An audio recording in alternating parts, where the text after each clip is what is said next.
morning. Good morning, dazed and confused, right here. I'm having, I was writing away. Oh, look, and now I'm shaking you up. Anybody seasick? I was writing, and then I changed some stuff, and then I had printed some stuff, and then I'm like, okay, yeah, you got this, Sandy. Hello, darling. Oh, my goodness. Blue sky. Forecast is not telling the entire truth here, but we are good. Good morning. I got stuff on my screen, so I can't see you. How are you? Oh, what a blast. I'm having so much fun. Yesterday was a little spunky, hey? I was a little feisty. I definitely, that was the line for me, and I was done. So this was my, at the end, sort of conclusion. No, good morning.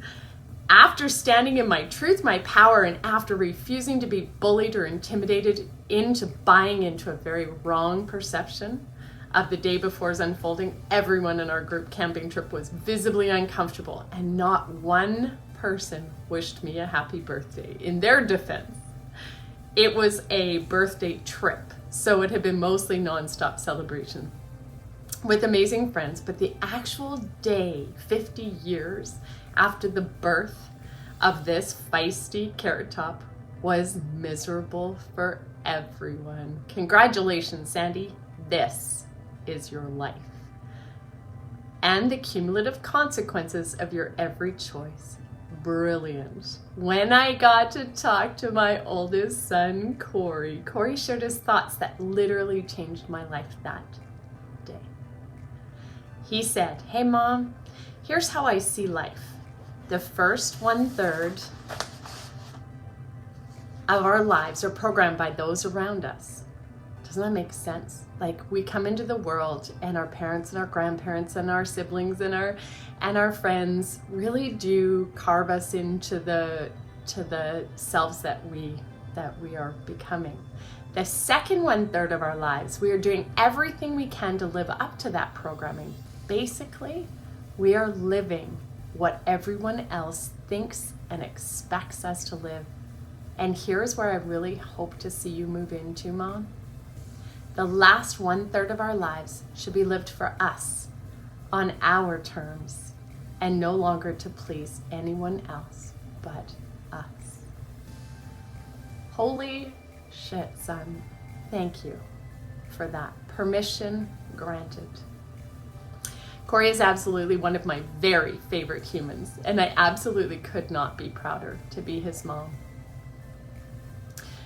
I don't think that I hide how proud I am of all of my boys, or how deeply I believe that those 3 humans are absolutely the biggest and the best accomplishments of my lifetime, bar none.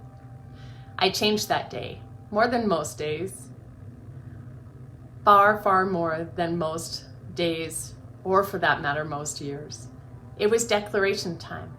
I will live the rest of my life on my terms. I should, I want to, I hope to, are forever done, gone, and buried. It is either I will or I won't. Period. Spunky. Go, Sandy.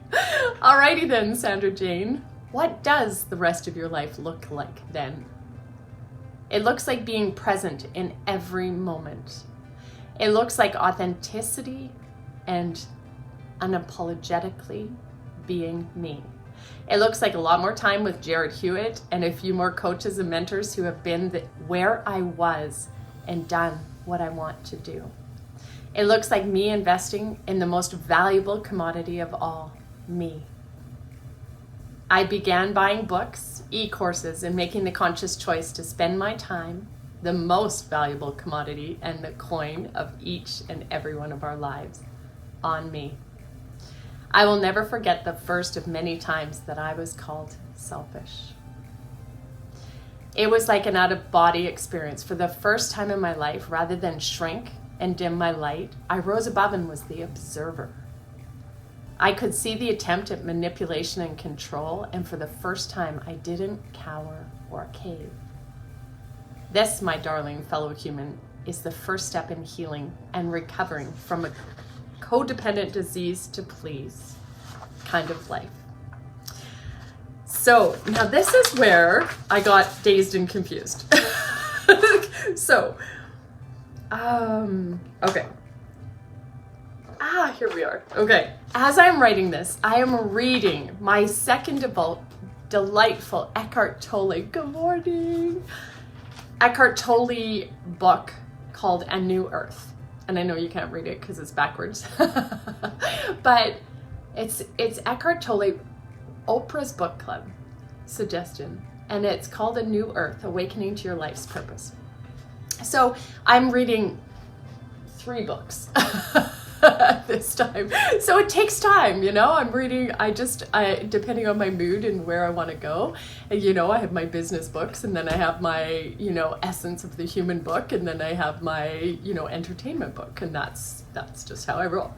So every day something spectacular stands out for me. Today it's pages 108 and 109 that speak volumes of truth.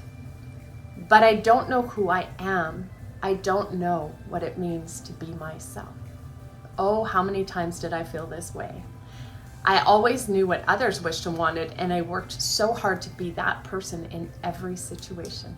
I really was a chameleon. It was crazy. Like, in real estate, it wouldn't have mattered if I had the head of the I don't even know a gang or whatever. Or if I had the Queen of England in my truck, I could just morph into who I needed to be to make people feel comfortable, which is a blessed gift for sure.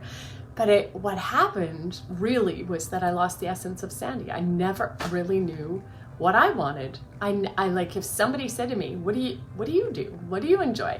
Well, I enjoy everything, which is very, again, blessed, right? So whether it was I love curling, and I love golfing, and I love, I love hunting, and I love the river, and I love hiking, and I love a lot of different things. So, but to actually become that person who's I love reading, right?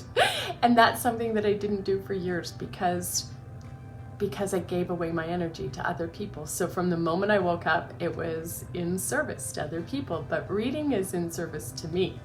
And so this is all very new, and I just feel like I am growing so much as more of an enlightened human. So I will finish reading what Eckhart Tolle says to you tomorrow, because today it was really talking about our roles, the roles that we play. And sometimes, especially as parents, we create ourselves into this superior being, which in the beginning, of course, we are bigger and smarter, and we are, of course, superior to some degree than our children. But as they grow, many people adopt and keep that role as parent, believing that we always know what's best for our kids. And rather than becoming equal beings and letting them learn their lessons and letting them feel their pain and letting them grow as individuals, many of us try to control our children and who they hang out with. And there's definitely times when it's important that we step in and really try to guide them. But it's just absolutely fascinating to me to read some of this stuff, the ahas. So the ego versus, the non-ego essence of us. And yeah, so having a ball. Love hanging out with you. Oh my gosh, yes. Oh, of course it's one of your favorite books. That's why you're so amazing.